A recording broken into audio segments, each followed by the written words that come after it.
গতকাল দুপুরবেলা খেয়ে দিয়ে উঠে বেরিয়ে পড়েছিলাম মুভি দেখতে। অনেক দিন পর আজকে একটা বাংলা মুভি দেখতে যাচ্ছি আমরা, বিনোদিনী।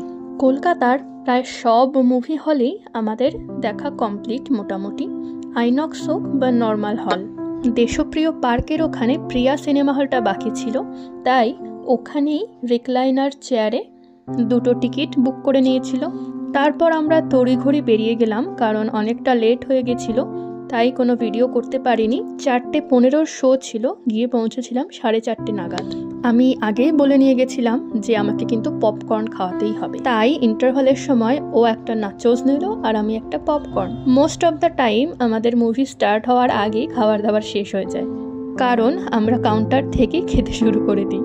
তো এবার আসা যাক একটু রিভিউয়ের দিকে। রুক্মিণী মৈত্র থেকে শুরু করে প্রত্যেকের অ্যাক্টিংই খুব সুন্দর লেগেছে আমার কাছে। Most of the time Rukmini মৈত্রর অ্যাক্টিং নিয়ে আমি ডিসঅ্যাপয়েন্টেড হতাম, কিন্তু এইবারে আমার মনে হচ্ছে একদম পয়সা ওসুল হয়ে গেছে। কয়েকদিন ধরেই চিকেন কাবাব খেতে খুব ইচ্ছা করছিল, তাই বেরিয়ে নিয়ে ওকে বললাম আজকে আমি যে করেই হোক কাবাব খাবই।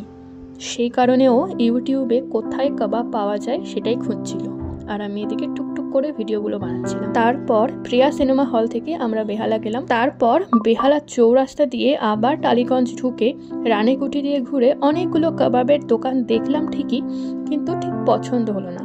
তারপর সবার লাস্টে গিয়ে আমাদের মনে পড়লো প্রিয়া সিনেমার সামনে বচ্চন ধাওয়াতেই আমরা কাবাব পেয়ে যেতাম, কিন্তু তখন আর ভেবে কি হবে। তারপর ভাবলাম থাক, এসব দোকানগুলো থেকে খাবো না, চলো একটা ভালো রেস্টুরেন্টে ঢুকে খাই। তারপর টালিগঞ্জ মোড়ে এসে মান্টি রেস্টুরেন্ট থেকে আমরা half plate chicken tandoori order করলাম।